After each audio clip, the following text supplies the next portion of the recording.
Enjoyin lang ang kahirapan, huwag kang panghinaan.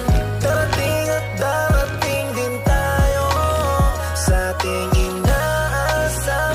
Tuloy lang, Panginoon ay di tayo iiwanan.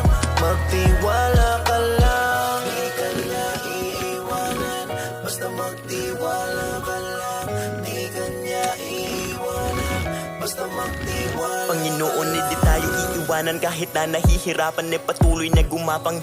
Ituloy mo lang kung anong nasimulan, huwag magkatubili o magalangan. Maniwala sa sarili, umabante at di baling dahan-dahan. Importante, umuusad lang nang walang inaapakan. Danas na ako sa lahat, paghihirap at bigat, makikita sa balat, sa kaliwat ugat, kung paano katawa'y pinaiyak. Sa bawat pagpataka merong aral at inspirasyon na tumatak, dahilan kung ba't patuloy akong